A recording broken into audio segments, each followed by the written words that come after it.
Yep. Down. So we're gonna snap.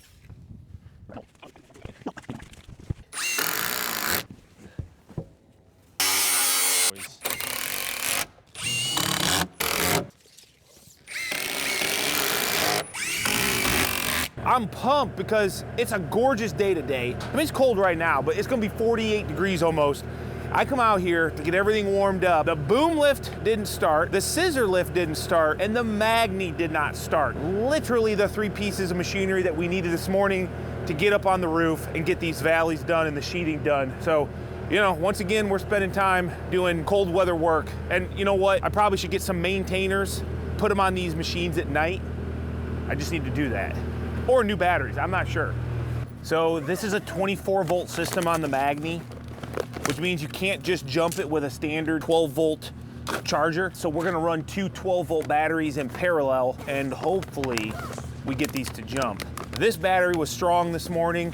This battery was in the boom, and that was not very strong. So we're gonna throw the charger on it also to give us a little bit of extra juice. The other problem is the Magni died in a position where that's as far as I can get this open. Luckily, this is all I need is right here. We need to go from a positive on one battery to a negative on the other. So let's see. Yeah, I don't think I've ever done this before. Well, you're gonna learn today, buddy. Positive to negative. Make sure we got a decent connection. Okay, and then we're just gonna throw the negative. Now this is where you're gonna come into play. Okay, and we're gonna go negative to negative. Make sure it's up there so we can close the bonnet. Good call, good call. It won't start. The bonnet is open. Good call. And then we're gonna go positive to positive. Where'd you learn how to do this? Oh, this is something my daddy taught me. Is it? Okay, go ahead and set that down. And then let's go ahead and plug your charger in, give us a little bit extra juice. Okay. And I'm gonna climb up into that. I just need a negative ground. Yeah, to be honest, it really don't matter. I don't know if I'm gonna. Here, Maybe. maybe that'll work. Not a great connection, but. You want a 12 or? No, you're gonna go 200, buddy. 200? Yep. Hopefully we don't blow up a battery. Yeah, I'm gonna close the door up here and I'll be okay. Nothing? How about now? No, I ain't getting nothing. Oh, battery turned on. I turned the battery on. Oh, yeah. Duh. Whoa! Yeah, don't want to do that. Yo, dude. How's that? I don't know. We probably just shorted something out. No, I got something. Do we just melt a battery together or no? No, we Oh my God. Freaking go. No, don't open it. Just turn the charger off. Yep. Just turn the charger off and then we're gonna, okay? Yep, and then Greg, undo that, undo the black one from the big secondary black, yep. And then undo your positive going into the Magni. Or yeah, just don't touch ends. Yeah. Okay, now undo that red one. That's the positive, not the, yeah, there you go. All right, now we're cooking with gasoline. Well, what happened was when I flipped it. You touched it. Yeah, your thing was down, so when I flipped it, those 2 points touched. What are you talking about? It never happened. So there you go, guys. Now you know a 24 volt system. You can jump it with 2 12 volts because that's in essence what it is. I'm very happy because I did not want to haul the sheets of plywood up on the roof.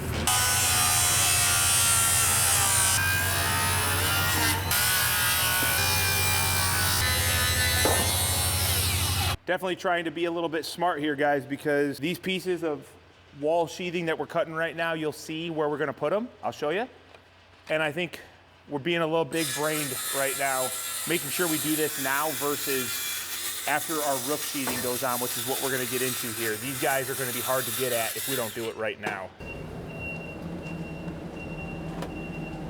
All right, so yesterday, guys, the snow started melting off this roof, but it was too late in the day and I wanted to get something done. So actually, if you look over here, that valley We framed that in. I put up the time lapse so you guys can see that happening right here. And it really wasn't too hard, but I was able to spend time getting all my figures, understanding what I wanted to do. And I knew you guys would want to see that content and understand how Greg and I do our valleys. So here we have another one to build. But first, we're gonna go ahead and get this area sheathed so that we can do that. So let's get this sheathing on, and then we'll jump into the valley overframing that I know you guys are here to see. So let's get into it again.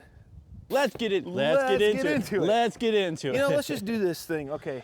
Good? Yep. Okay, let's go do our other side. Yeah, it's a little crooked, huh? Yep. God, who's a crappy carpenter on this job? Man. That's what happens when you pre-assemble. I had nothing to measure off, remember? So I just kind of like, I kind of put my square You might be up. able to pull your screws out at the end and like shift that up. Yeah, I think so. But don't do that. I'm not gonna do it. If I slip and die, I slip and die. No, that's not fair. You're too young, you have too much to offer to this world. Okay, ready? Dude, I've been getting blown up with spam calls today. Keep going. For like health insurance? Yeah. Yeah, me too. See, this is how we know we straightened everything out. Our sheathing is now lined up perfectly with the peak that we squared on the other side and have locked in place. Told you. All right, so we got this sheathing done. At least it's kind of like pyramided out so we can do this valley. It's what I'm most concerned about. And what I'm gonna do first, because our ridge is gonna actually die about 6 inches from this truss. So what I'm going to do is just put this 2x12 blocking underneath so I have something solid underneath to screw my ridge beam to. But in the end, there's not gonna be a whole lot of weight sitting here. It's gonna be dispersed on those rafters back to the roof deck of this section here. So, in theory, I think my peak is supposed to be 6 inches from center of this. But what we're gonna do, first thing we need to do is determine where our ridge beam is. So the framing of this ridge beam, it needs to plane in and be level, hopefully, with the tops of this truss. You know, my designer of these trusses, he thought about all this because you'll notice this side of trusses has no purlins. It's just truss to sheathing versus the rest of this building was truss, purlin, then sheathing. So he did the math and he tried to make it so that if we had everything built and the trusses were built perfectly, that this peak would line up with the plane of the peak of our purlins. So we're gonna find out if it does. We're gonna get a plate level out here and we'll level across and just double check it. And then we can get a measurement and our ridge beam is gonna sit right on top of this sheathing here. And I just need that to kind of gauge what that level is. So that's why this is sitting here. Okay, let me get this screwed in tight, Greg. It'll bring it back. All right, all we're doing here is we're just looking to define our peak because our truss is lower. It's hard to know exactly where this is. You know, you can guesstimate it. You can kind of follow this up and follow this up, but we want the underside of this sheathing. So then you're kind of like, you know, I just find this a little bit easier and it'll give us something to just temporarily screw our ridge rafter into, our ridge beam. I keep saying ridge rafter. I don't know if that's the correct, I don't think that's the correct terminology. I think it's just ridge board. Just a ridge board, ridge beam. Well, it's not a beam. But it is. But it's more of a board. I think it's a beam. I think they call it a ridge beam. Well, I think a board is all inclusive. Like any piece of wood is a board. That is true. So it is a ridge board, but a ridge rafter could also be a ridge. No, couldn't really. I don't know. Good enough for the girls I run with. I'm okay with that mark right there being where the center is. And you know what? It might be a quarter off, might be a half off. It looks straight though. So now what we're gonna do, Greg, grab that plate level and we're gonna get our ridge cut, our ridge beam, not ridge wood. Ridge board. You gotta have a guy like Greg around so you can hate somebody, you know, more than just hate yourself. Gives you somebody else to hate. So here with the plate level, it's nice because it's expandable to 12 feet and we've got a 12-foot ridge beam. So Greg is gonna put his end on the top of that peak that we've already defined. We just need to be where our 6 inches, which is right about here. Okay. And then Greg is gonna move me in or out. Technically, we should be like. And you go out a little bit more. Yeah, to the top of that. I mean, if I look at the plane, it's close, but I think that's a little high. I would say that is, I mean, I am, oh, you know what, dude? Look at that. Don't go up any high. Oh, no, you talk about the look at the flex. It's a good call. We got a lot of weight on this. Here's what I'm gonna do.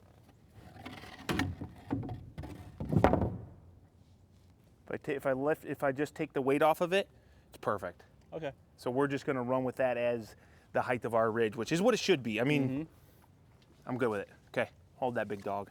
The problem here is I need to know where this is, and I can't because it's higher than my sheathing. So I bet you, Greg, that we're close enough if I do this. I'm just gonna measure to there. Here. And I'll take off like an 1/8 because I'm gonna be slightly longer on this angle. Do you see what I'm saying? I'm just gonna go and cut this at 142 1/4. Guys, I failed to mention that you can't just measure from this point to where it planes in level over here on this end, because that actually is not the measurement you want. You want, let's say we take this little board. This is kind of the easiest way I know to do it. When we put this in here, we're looking to where the edges plane in to the sheathing, okay? So right there. It's actually gonna be a lower measurement. And you might be like, oh, Kyle, that's like 3/16 of an inch. When we look at this cut, that is gonna be on the other end, 3/16 of an inch, that equals probably 1/2 of an inch. So every time that you're off, you can be, pushed or pulled out the wrong way. So by making sure that you drop on both ends that 3/16 when you pull your measurement, it should be a little bit more accurate.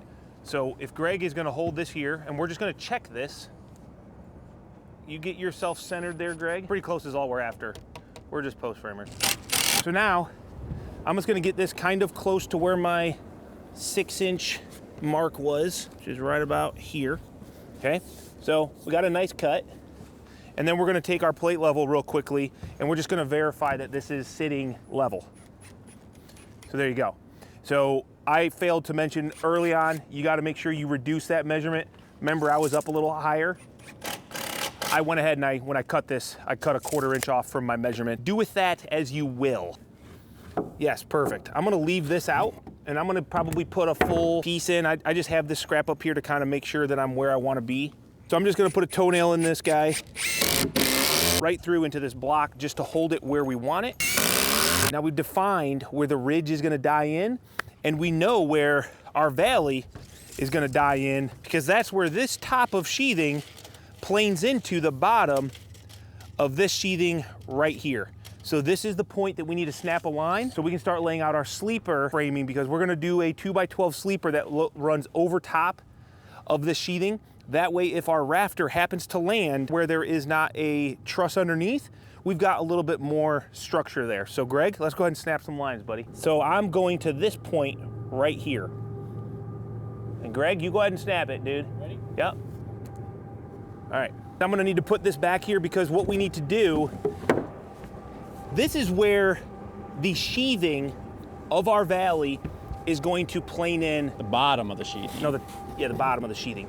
So when we put our sheathing on this side, it's going to plane in just like that.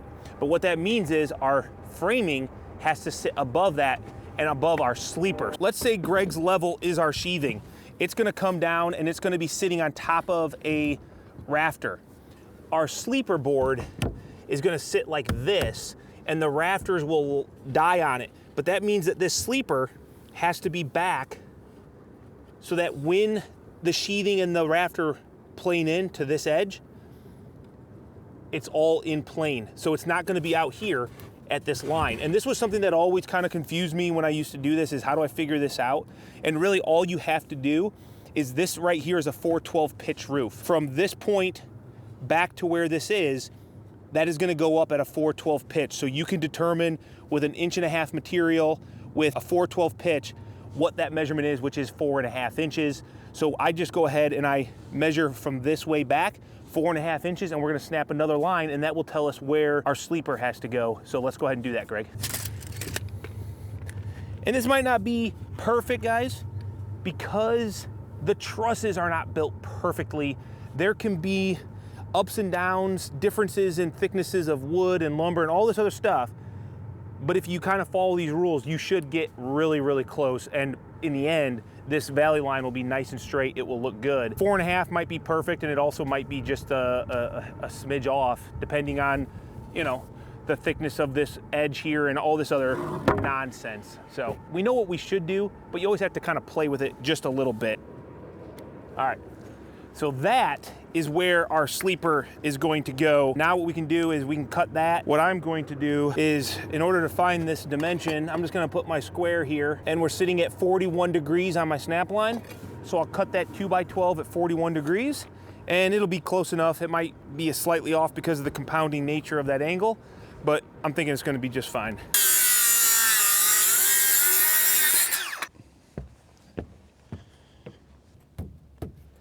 All right, so that's right there on my mark. So now we're just going to screw this into the truss below. And I'm gonna do that on all these trusses. Now that this is defined, this is the sleeper, this is what our rafters are gonna lay onto, and this is what's gonna provide support in between trusses if we don't land on a truss. So now what we need to do is lay out where our rafters are gonna go. And basically, I'm gonna continue my sheathing, which means I'm just gonna continue my 2 foot on center layout from this edge. All right, so I'm gonna lay out long point, which is 23¼ This will be easier for me. Give myself a line so I know where the rafters are gonna go. There, and then I'm just gonna mark every 2 foot. Okay, so this defines where our rafter is gonna be placed up here on the ridge beam. However, we need to also figure out where it's going to land over here. And that's a little bit trickier, but math is our friend, and we can find out exactly what that is. Now, the easiest way to do it would be to take your tape measure, butt it into your sheathing, and say 23¼ That looks to be right about right here. And that's your first one. And there's nothing wrong with that. You can continue that. I would recommend, if you're gonna do that, just take your square and make sure that when you're checking this measurement, that your tape is square to your sheathing or perpendicular. Otherwise, this measurement can get off. This is like the easy one to do, but once you start getting up here and you're like, now I gotta hold this thing at 4 feet, we can do math and we can find out this exact spacing going up. I'm not gonna go into that right now. I don't think it's important because this is the first time and you don't understand that. This is gonna work just fine pulling a tape measure, but it's 39 7/8. So that's 180 3/4. So this is 11 6 1/8. 11 foot 6 inch 1/8 rise, 180 inch 3/4 run, diagonal 18 11 1/2. So there you go. We're 18 11 5/8. Son of a gun. Tear it down, redo it. Okay, so what that means is we're really freaking close to square. What it also, more importantly, means to us, 37.39 degrees. So down by Greg, this angle is 37.39 degrees. What that means is as I come over 23¼ to be on the long point of my first rafter, I can then use that degree angle in the math to determine how much further I go up this angle to be right where I'm supposed to be. So what we'll do, 37.39 pitch, 24-inch rise, then I'm 39.5 on my angle. Which makes sense, dude, because this isn't the same triangle as over there exactly. This is a 412 pitch laying on top of a 512 pitch, so it's a little bit different than just using the square that has like those measurements that I know. I don't know how to do that. I've never been trained. This has all just been me mathing in my head and trying to figure it out. So Greg, let's go ahead and mark here, and let's go up this valley every 39.5, and we'll get our layout and we'll get our measurements for our rafter. 39.5 plus 39.5. 79, 118.5, 158, 197.5. So now what that does is it gives us a point that we can measure. And when we do this, I could once again use the math to figure out this valley set. And I think the Construction Master Pro will do all that. I just don't ever do it. I've never been shown how to do that, and I haven't taken the time to learn. So the easiest thing to do, Greg's holding a foot, I can take my tape measure down here, and I can see that I'm at 13 6.5, which is actually 12 6.5. We don't want to just go where this board is. If you just start putting these rafters on and measuring and cutting to this board without putting a string line or something to making sure that this ridge board is, I just called it a ridge board, thanks a lot, is straight, you're gonna have problems. So before we get crazy measuring, Greg, let's go ahead and set a center line and let's get this guy confirmed straight, because I'm not gonna sit and look at this beam all messed up for the rest of my life. Board? Beam. Board? Why don't we come in here and let's get this bad boy right here. Okay. You're burning a foot? Okay, so I'm gonna go 7'3" and 7/8. Now it's time to cut our first rafter. Now, thankfully, I've already done the hard part of the cutting. This is what I'm talking about. We got this compounded miter here. We've got both a bevel pitch cut here, and we've got a long, I don't know what the correct terminology, I mean, C-cut seems to make sense, guys. Once again, I've never been trained or gone to school, so this is the long angle that sits on the roof, and that is at a 4/12 pitch because we are building framing at a 4/12 pitch, but this compounded miter here is at a 5/12 pitch. So it's a tough thing to do. The best thing I can say is the rafter that you're installing, whatever pitch that is supposed to be, is how you determine this long cut. The roof that it is laying onto is how you determine this bevel cut that is, you know, the little bit more confusing thing. So if everything is good, I'm gonna let Greg screw me in up here. Now Greg is going to move me till I'm centered on that guy. I would say like right in there. When I take my square and I plane it down, I need to end right there on that pink line. So you can kind of see why we had to set this back, because the rafter's sitting on top of it, but we still want, when our sheathing goes down, to hit this line, which is our valley line that we've determined. We're good and straight on our ridge beam. We know where all of the rafter placements are gonna go. So Greg, let's now get all of our dimensions and we'll get them all cut and installed, okay? Sounds good to me. All right, buddy. Oh, and we will do a lot more attachment here, just not at this moment. We're gonna get it all put together and then we'll come through and hit everything. All right, so I am 9'11", 4'8", and we're gonna say quarter, 2'7/8".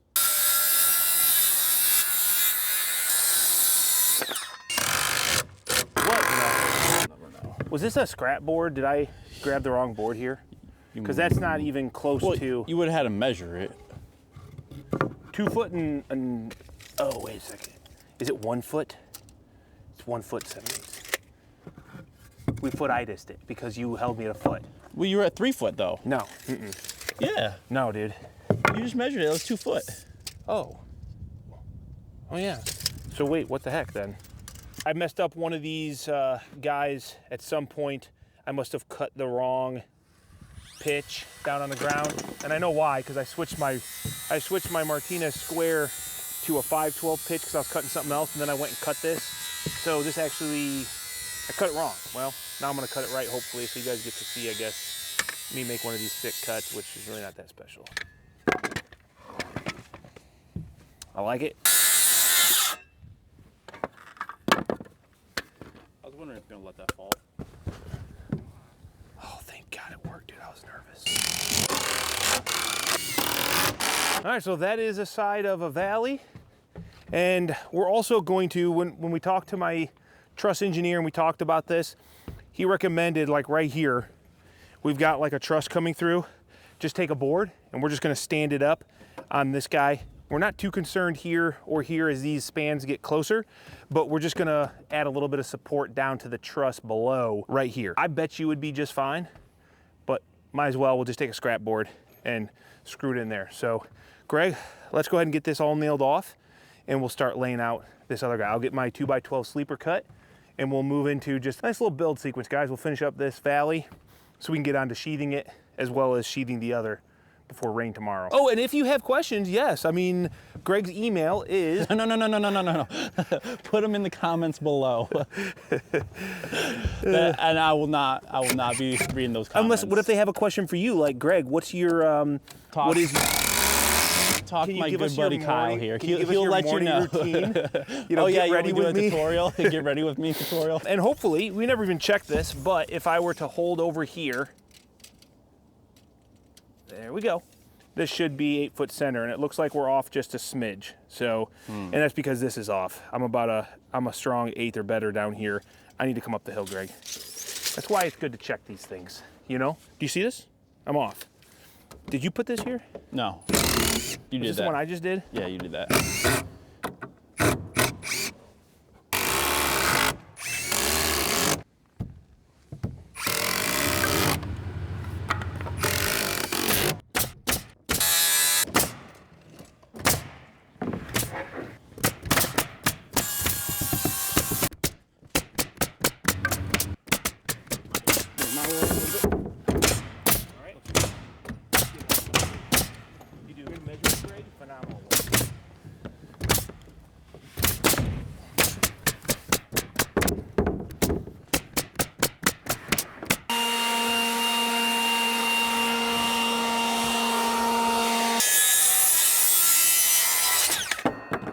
So before we sheath, you guys remember I talked about this guy right here, the first one in being kind of long. My truss guy said, you know what, you might make sense to kind of put a kicker on that bad boy just to kind of stiffen it up. And so we've got a purlin kind of right below me. So all I'm going to do is I'm just going to mark where this goes. There's nothing scientific about this. We're just trying to add some strength to it. So I'm just taking a little scrap board here.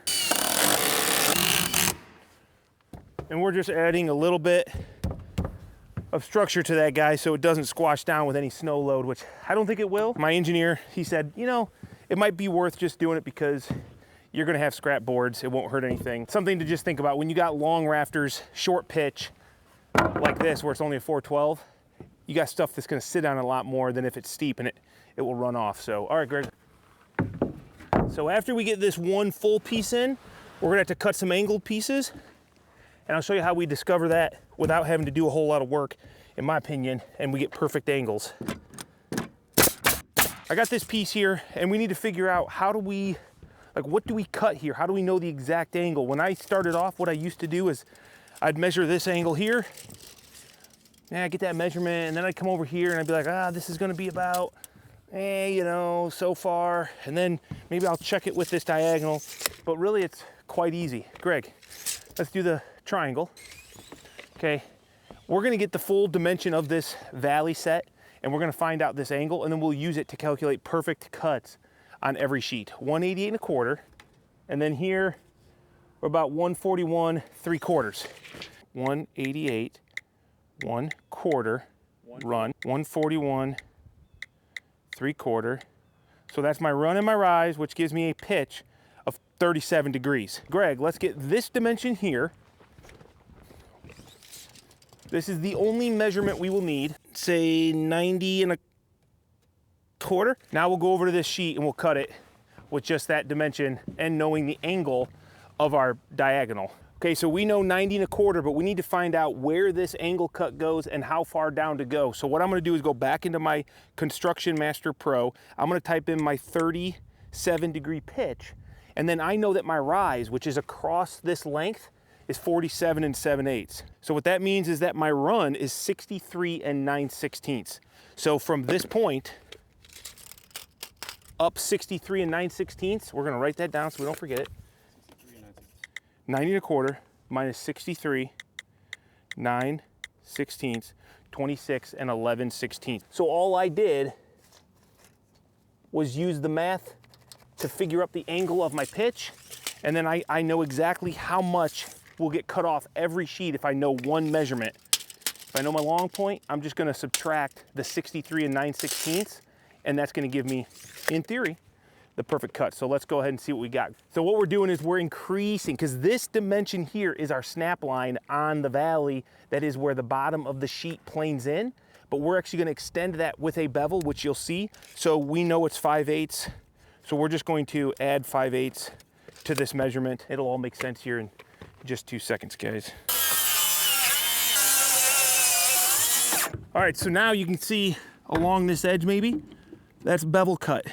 So that's supposedly our goal is to just get it as close to the roof as possible. It makes taping these valleys a lot easier. Bring it in. Okay.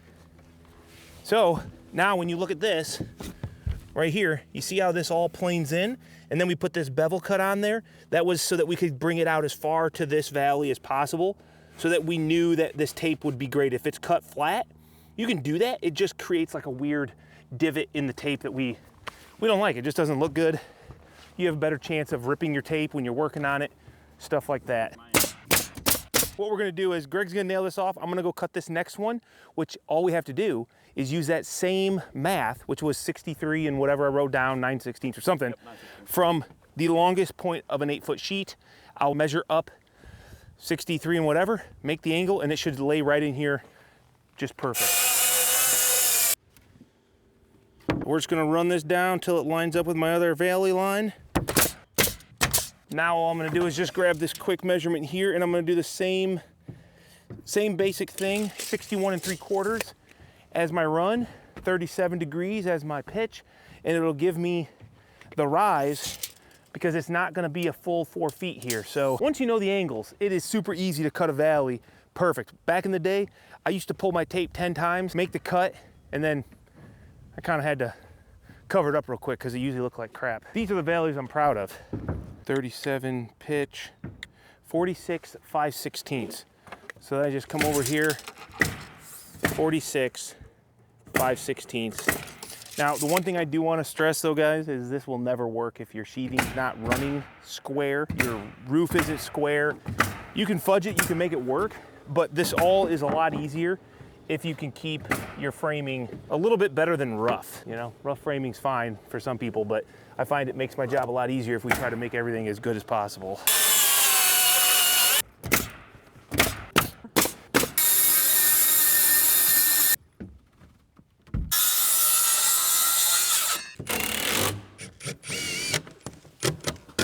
I always feel like sheathing it's just kind of easy and kind of dumb and annoying all at the same time, but also like super gratifying.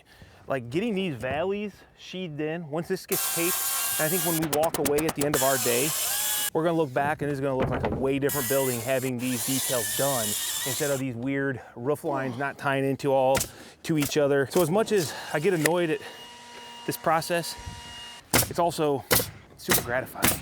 Dude, look at this. Look at this. Now we got these valleys done. This is awesome. This is exactly what I can't wait to get down on the ground and see what it looks like.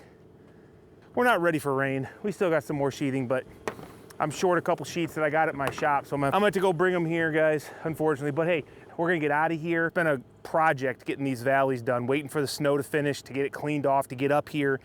But it went pretty good actually once we got going, and I think they turned out pretty good. So if you guys have been enjoying this, I'd appreciate a thumbs up on the video. If you guys haven't already, it costs you literally nothing but a little bit of time to go down to that bottom corner, hit that subscribe button. Helps me out, helps grow the channel, helps get the word out about this form of construction, what we're doing out here. I think having a good time, doing good quality work. Guys, so the other night we did not finish this roof. We did get everything that we laid taped, so at least it was weather tight with the WeatherLogic tape.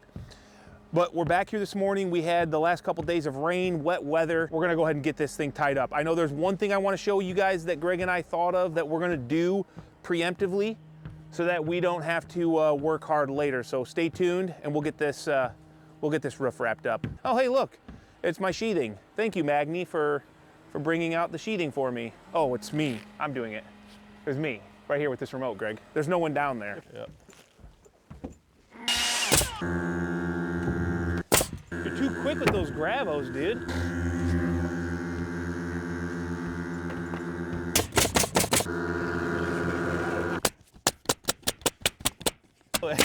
You should.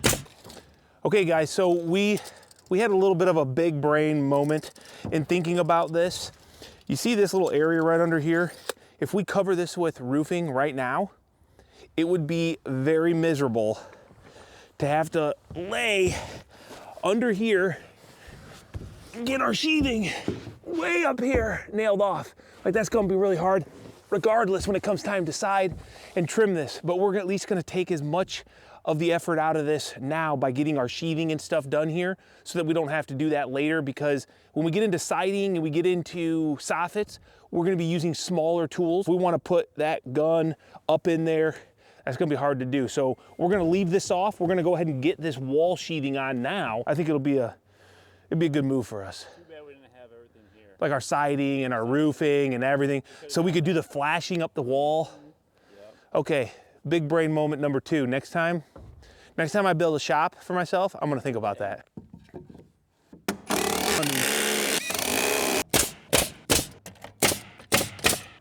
Inside corners are always a little bit fun to do, especially with big sticky tape. So what I like to do is keep it taut always. Greg, I'm gonna give you that. And always have a guy like Greg on the other end of your tape to keep it taut.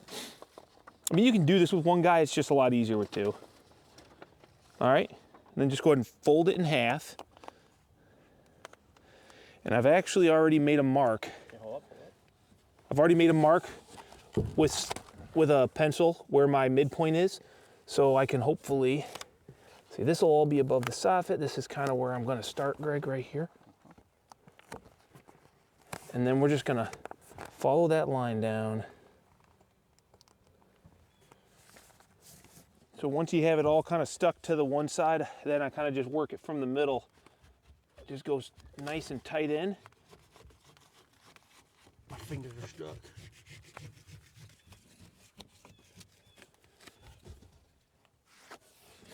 This is a good thing to do now because of how hard this will be later. And this will protect any, I don't know, ice type damming or wind driven rain coming up underneath this little soffit. I feel pretty good about doing this. Neil, yeah. Building science guy. Mm-hmm. Cool, now we can go ahead and cover this up with our sheathing. And I mean, we got to still get into this tight area. And guys, I think this is going to be one of these details I think about at night on how to do it, not just to get it done, but to do it like very well and make sure it's good and weather sealed and not going to get rain up in here, because this is like one of those areas that 5 years down the road, you got raccoons living up in your soffit because you didn't detail it right. And there's like, it's hard to finish it off. So if you guys got some good ideas, I think that'll be, you know, still a ways away. So I'll probably have this video up in time to hear your comments, or if you guys got a good video or somewhere that you learned how to do this detail, like underneath here, send that my way, drop it in the comments. I would love that.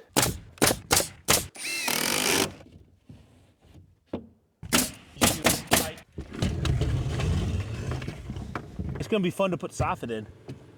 Who did it?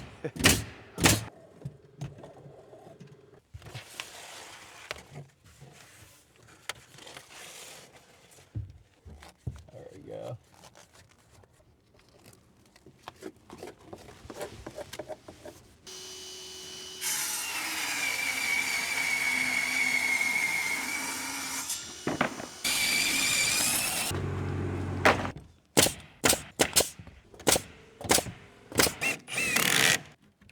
Heck yeah.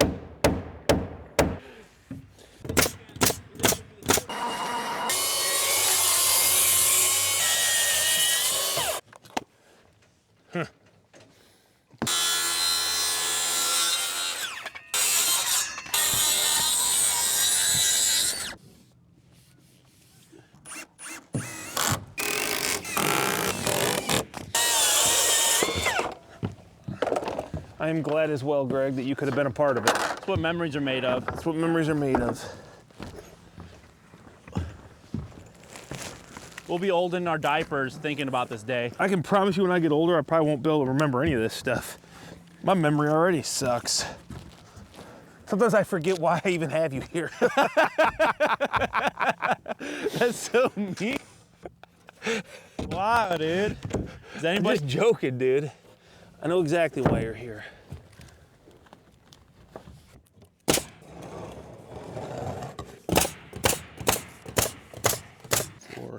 4/4, 25.